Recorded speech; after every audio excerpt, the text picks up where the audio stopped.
everyone, and thank you for watching my channel. So today, it's been a long time na nag-post ako ng unboxing natin. So today, um, I'm gonna open yung in-order kong Louis Vuitton na Deauville sa Japan.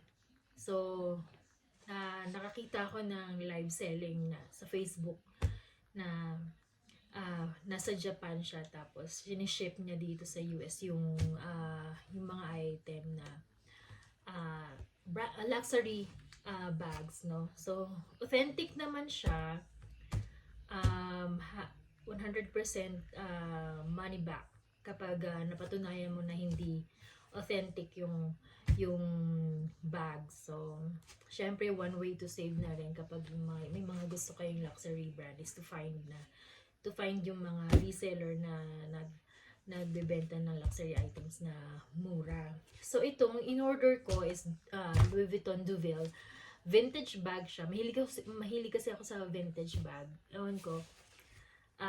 Doon ako mostly na kasi aside sa lesser yung price niya kaysa dun sa mga bagong labas na luxury bags, mas tumatagal mas maganda yung quality niya. For me, hindi ko sinasabing yung mga quality ng mga bago labas ay hindi maganda. Okay, so huwag na natin patagalin. Buksan na natin itong. So nakita ko lang yung site sa Facebook, yung mga reseller. So legit naman siya, and all the way tapos yung pwede ka magbayad through PayPal para meron kang customer protection in case na may mangyaring hindi maganda. Let's see.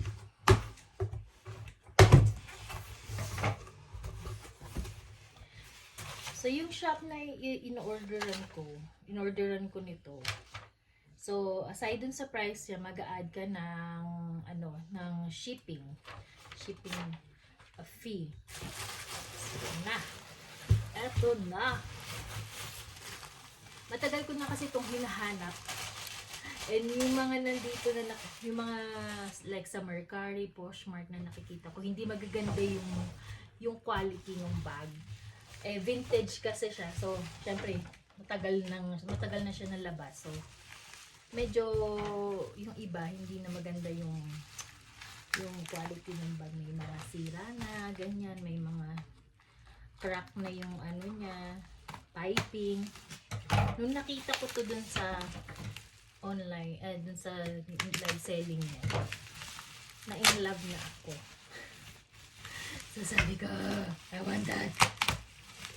And it's lesser mas maganda yung quality, mas mura pa siya dun sa online sa mga online dito sa US. Ayan. So ito na siya. Tada! Diba? May mga konti lang siyang watermarks. Ayan. Pero, yan, sign of usage. Ayan.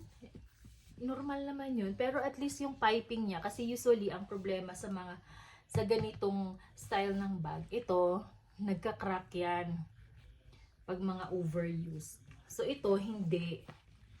And meron siyang tag. Yung ibang nakikita ko, walang ganito. So see, malinis. May mga lang nangingitim, which is okay lang sa patina na to, kasi ang patina to talaga nagba-brown siya, nagda-darken siya for a while. So ang bala ko dito is lalagyan ko siya ng anong tawag dun? Yung i-wrap na parang maliit na tela. I forgot. Yan. So, see. Ito kasi bihira ka makakita ng peke neto. Usually talagang pag meron nito, authentic talaga siya. Yan. So, see. May mga little marks lang. But that's fine. Kasi malinis pa yung patina niya. See, malinis yung loob.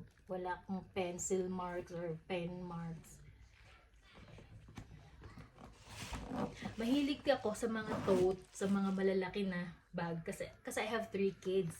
Eh, si Anton, kailangan pa ng ano na. Oh, look! They gave me a free anong tawag dito? Nakalimutan ko.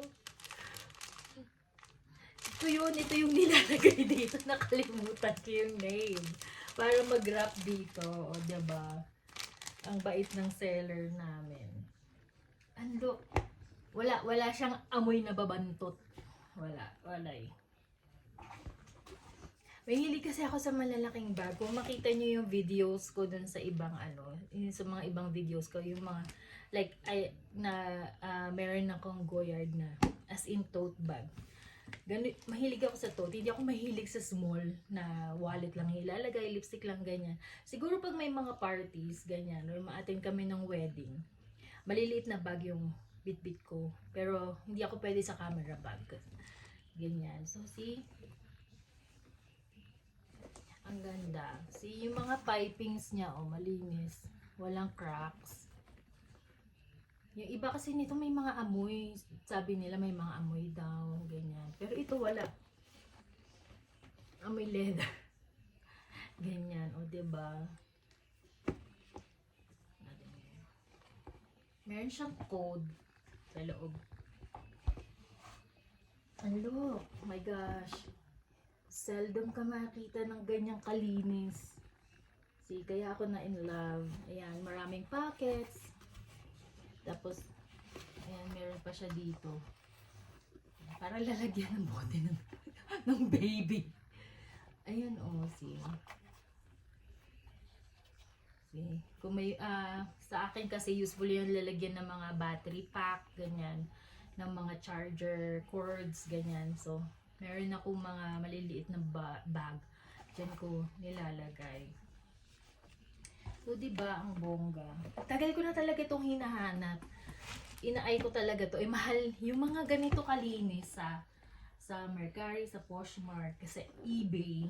Maabot pa sila ng 900, 800, ganyan. Yung mga nasa 600, hindi na siya magandang quality. Ayan. So, diba? Ang ganda. I love it. I love it. See, mahilig ako sa handbag. So, ganyan. See, tama lang yung size niya. Kasi madami akong yung wallet kong malaki. Tapos yung mga gamot ng anak ko. Kasi may allergy yung anak ko. So, yung kailangan may dala ko EpiPen, ganyan. Mga Benadryl. Tapos may baby pa ako, so kailangan ng wipes, ganyan-ganyan. So lahat nandito na. Yan. Diba, para sa akin kasi, yung mga ganito, ibig sabihin, diba, na-test na siya. So, marami pa naman siyang, matagal ko pa siyang maggamit for sure. Pero, ang tagal ko talagang hinanap to.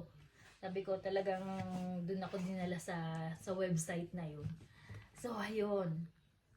So, if you mag-invest kayo sa mga magagandang bag, just go for vintage one. Kasi,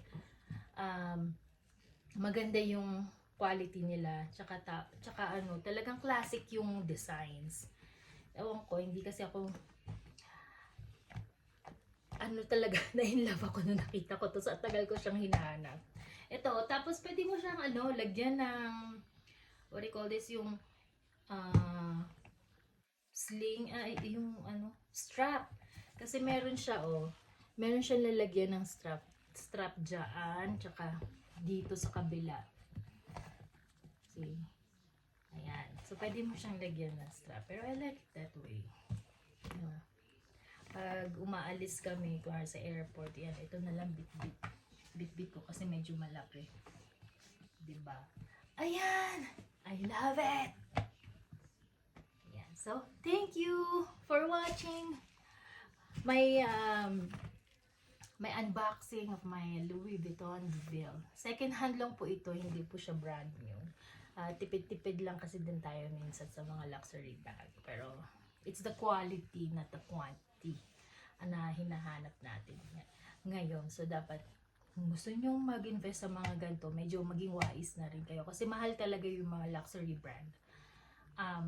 Kaya lang may mga may mga site na nagsisell talaga. Kaya lang medyo kailangan maging wise kapag pipili ka ng mga items na hindi ka madadaya. Kailangan hanapan mo sila ng authenticity o kaya nag-offer sila ng mga money back guarantee nila na ganyan. Tapos pag magpe-pay ka, you have to use PayPal or Venmo, yung mga ganun. Kasi meron silang buyer protection. They will give back your money kapag napatunayan mo na hindi authentic or hindi maganda or hindi mo nagustuhan kung ano yung binili mo. Pero ako, I'm happy. Yun lang.